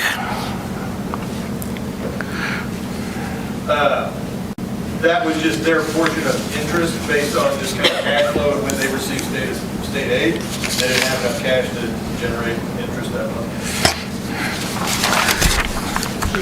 So the top, the banking account's low. yellow, the interest income. Okay. And then on the right side is that's the sales tax bond income. Okay, thank you. Okay, and I have one last one. Reading this, I don't know if this is, but it threw a flag to me. The Hayes High School Activity Fund, okay, that's got over $500,000 in it. Is that kosher? Yeah, so we have. That's a lot of money to me. Yeah, it's a lot of money. There's a lot of clubs, a lot of activities, a lot of stuff going on. The balance throughout the year, at the end of the year, if there's a policy, if there's a balance over $5,000, I think they have to write a plan as to why. Most of that money will get spent down by the end of the year through clubs, activities, all of that stuff. I'm thinking FFA had a heck of a fruit sale. It was like, wow, okay. So that number is fairly consistent. It usually runs at the end of the year. Yeah, at the end of the year during audit, we have to show if there's any funds with higher cash balances. We have to say why. And sometimes it's a club is saving up for Europe trip. I was like, okay, thank you. I have 2 questions as well. My first one, like, I don't know how to voice it without sounding petty. I'm not trying to be petty. It just said that we spent about $800 on ice for fall sports, and I was confused because we have like an ice machine. I just didn't know. Like, did it break?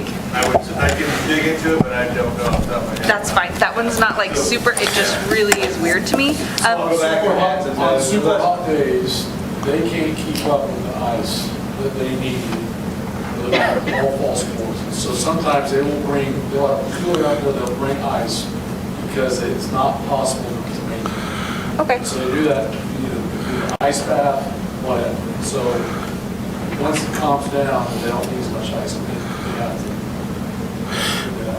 Football, soccer, what else would be going on? January 21st. You got tennis, soccer, football. January Tennis. 21st. Yeah, that doesn't necessarily, I mean, that could be just. Oh. I'm talking about what's going on. That makes, I was thinking like one big, I was like, that is a lot of ice. No, that's a total bill for fall.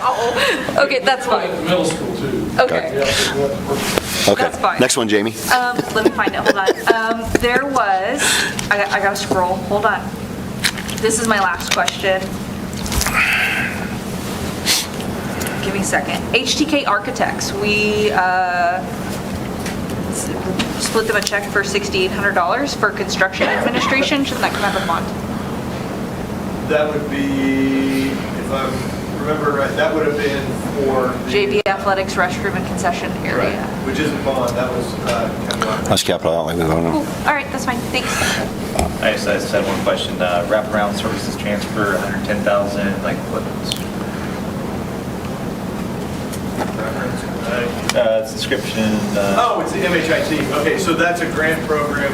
We get reimbursed quarterly. So through the MHIT program, we have staff at the middle school, staff at the high school. We pay 75%, I think, and then we get 25% reimbursed from the state for that program specifically. We need to submit anything, and so it'll be the quarterly reimbursement for that. Okay, so it's like 400,000 a year, then we do. Mr. President, I move to approve the financials as presented. Okay. Second? Do we have a second? Second. Megan seconds. Any more discussion? Yes, sir. Mr. Park? There was a Morgan Brothers concrete, where was that at? Sidewalk and curb and gutter. That's about right under the 20,000 and together.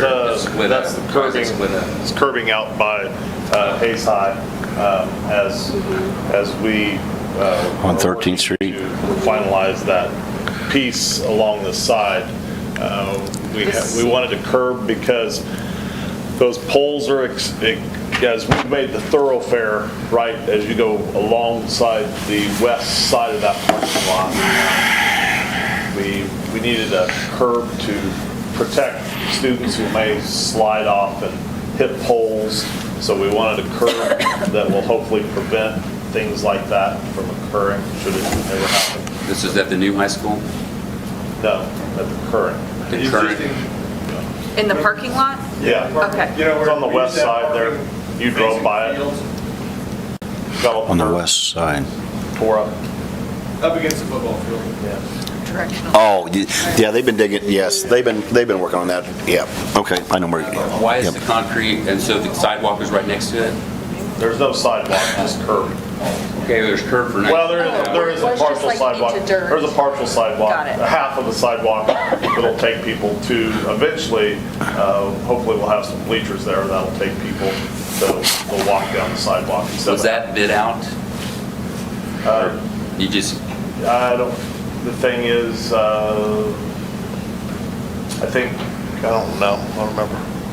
I'd have to check. I don't know that it was bid. I think that they were there doing work for Navels on the bond side, and so they were able to match. I'll have to check on that. I don't know. So, but that's split to have the sidewalk and the concrete separate, which they're both under, together they're more than 20,000, but together they're more than our limits, so it should have been bid, I would think. Right under 19,000, that's kind of... It's two different projects. If it's not bid, that's a concern of mine. The other thing is, there's several items in here that I don't understand why our maintenance people don't handle. Again, it's snaking drains. We used to do that all in-house. Also fixing a light in a freezer for $200 some. We have a certified electrician on hand. Is there a reason why we're not taking care of these things in-house? So they do everything they can, but then when we don't have enough staff, we've had people out for medical reasons, and so when jobs still have to get done, but we don't have staff to get there, then they call in. But yeah, we do everything that we can reasonably in-house. Can we get a report on the tickets that we have for maintenance so we can see, oh, okay, they're doing 100 tickets this month or 300 next month? I can understand that, but if there's not very many tickets that we're taking care of. I know we've got some plumbing issues at Roosevelt still. It's been going on for months. Are those been taken care of? And what are you referring to? A toilet in one of the classrooms. I know of one that Has talked to me about that? If I talked to you about it? Yeah. Who did you talk to about that? Rusty? No, when I was at the, I didn't talk to anybody. When I noticed it at the, when we went and did the tour of the building of Roosevelt, there's a sign on it that said, out of order. So, has that been repaired? I don't know. I don't know. We'll have to go look, see if that order sign's been removed. that'd be good to see if we have some more maintenance, take care of some of our issues that we can. I think our maintenance department does a great job. I know we got a letter from somebody within maintenance that didn't seem to be too happy. I don't know if everybody got the letter on the board, but I don't think it's running as smooth as, some might have us believe. Okay. Anybody else? Any other discussion? Okay. I shall call the vote on the financials, 6.8. All those in favor say yes? Yes. Yes. All those opposed say no.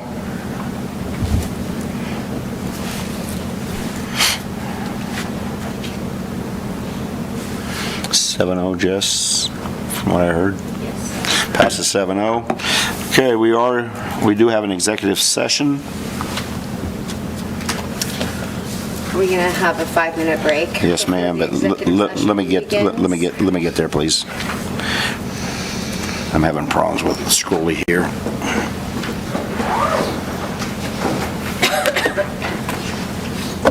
Please go away. Okay, Mr. Wilson? Yeah. We're going to go to the center down the hall. Who's going? Bill. Bill and then the administration and board? Yeah. Okay. Like 15 minutes. 15 minutes. Yep. So we shall start in the center at 8:35 and convene at 8:50. Is that a motion? That's the motion. Do I have a second? Second. All those in favor say yes. Yes. Yes. All those opposed say no. Mr. President, will there be business after the... Oh, yeah, I agree, Mr. Jeter. I apologize. The question, Nope. do you want to stay here?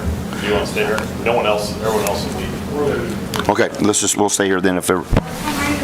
Lindy, are you leaving us? Okay, 7:50. 8:50. All right, the motion to go into executive session for matters relating to employer-employee negotiations, whether or not in constellation with the representative or representatives of the body or agency in order to protect the district's right to the confidentiality of its negotiating position and the public interest. Again, we will convene here at 8:35, come back, be done at 8:50, and so we have a 5-minute break. Do we have action after? I made the motion. No action after? I don't think there's any action. It's just information. Okay. All right. From what I heard.